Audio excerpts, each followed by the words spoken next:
Hello and welcome to Cover 3 presented by Papa John's. I'm Manny Robinson with Marcel Louis-Jacques, Scott Kiefer, and we're serving up 3 slices of Clemson football, so let's get right into it. Clemson aced its midterm and jumped to 6-0 on the season with a win over Wake Forest, and now they turn under the Friday night lights against Syracuse. Wow, their biannual trip to the Carrier Dome. And when you think of the Carrier Dome, I think Jim Boeheim. I don't think Dino Babers. But here you've got it, Dabo versus Dino, right? It sounds like a Flintstones episode or something. But look, Dino Babers has Syracuse playing pretty well.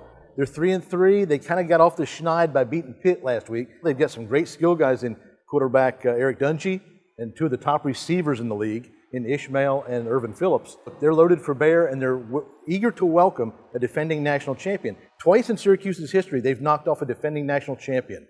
1987 against Penn State, 1998 against Michigan. So they're hoping for a repeat. But the big question that built to this game, will quarterback Kelly Bryant be ready to go against the Orange? Yeah, he left the Wake Forest game on Saturday with an injury, was unable to return. You know, Zarek Cooper looked all right in his stead.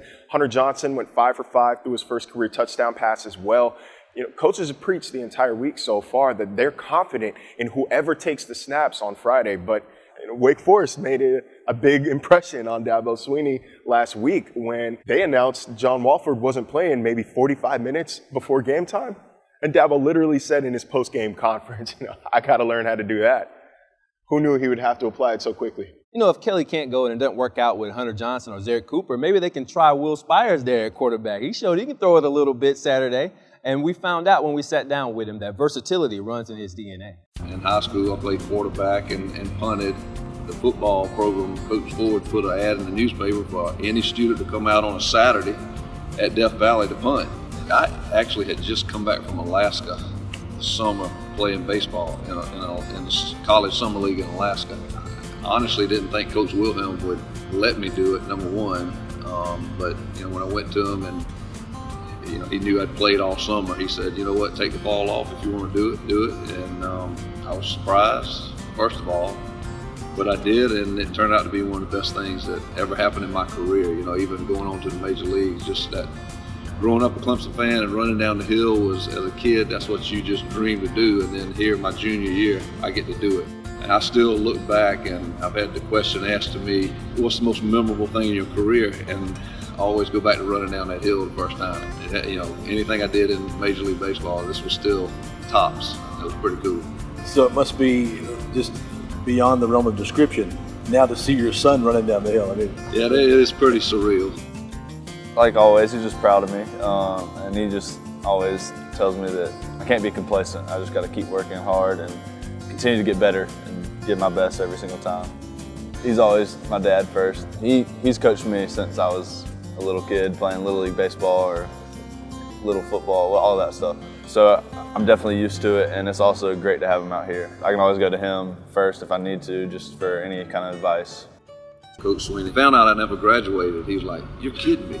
You know how he is about getting people to graduate. And he said, you need to come back and finish your school, and you can come back. We got a program, Tiger Trust. You can come back and work for me and finish your school. And I'm like, it's no way I'm going back to school.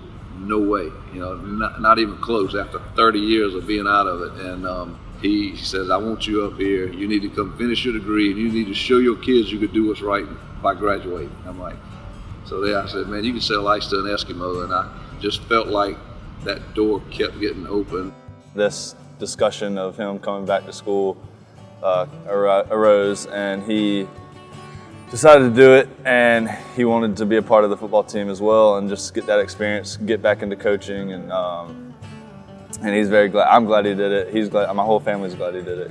I started in July, whenever we started meetings, and was getting all ready for my first semester back in school after 30-something years, and I think I was more anxious about that than anything I've ever been in my life, going back in the classroom, with young people. And once you got going, it was actually pretty cool. And I'll graduate in May, and we'll just kind of see what happens.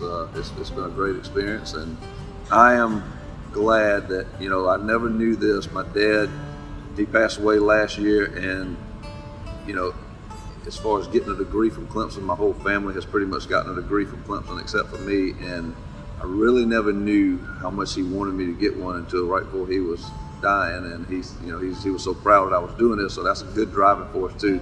Getting that degree is going to be special.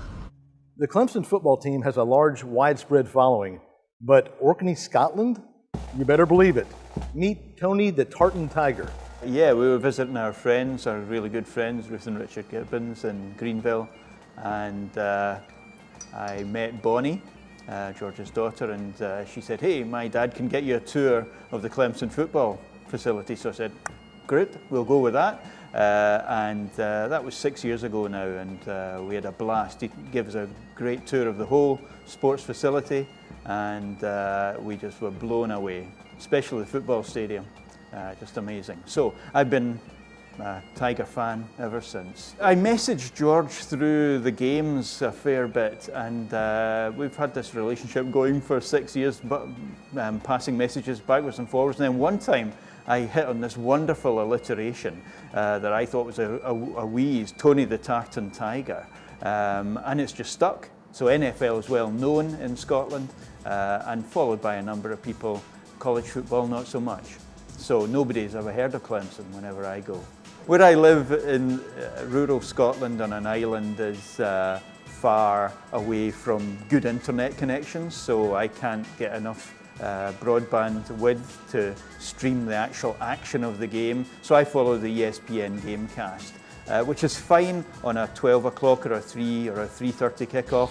Not so good when it's 8:30, because that's 1:30 in the morning or 1:30 in the morning for us in Scotland. That's a long night. The championship game, I fell asleep. I just couldn't hold it, you know, and I woke up for the final drive.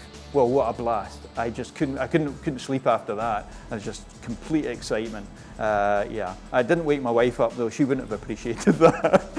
She's not quite the Clemson fan that I am, but no, brilliant! What a night! I was so happy. For our feature of the week, Elizabeth LaFleur gives us a little history on Tiger Rag. This song has been shaking the Southland for 75 years, but what you may not know is how Clemson got a hold of Tiger Rag in the first place.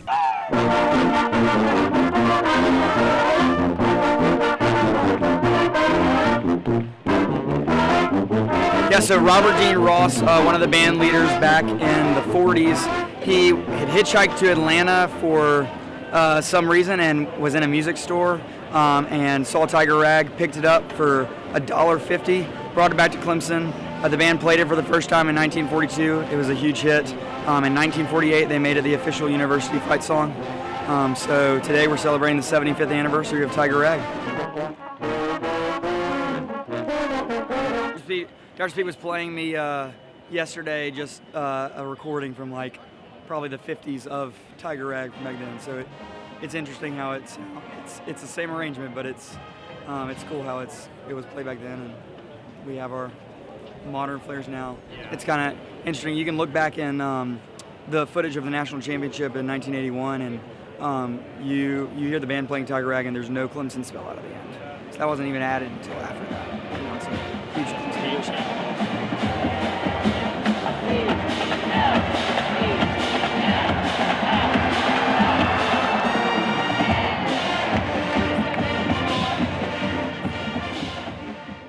Well, that does it for us this week on Cover 3, presented by Papa John's. For Marcel, Scott, Elizabeth, and Bart Boatwright behind the controls, I'm Manny Robinson. Thanks for joining us. Catch us next week.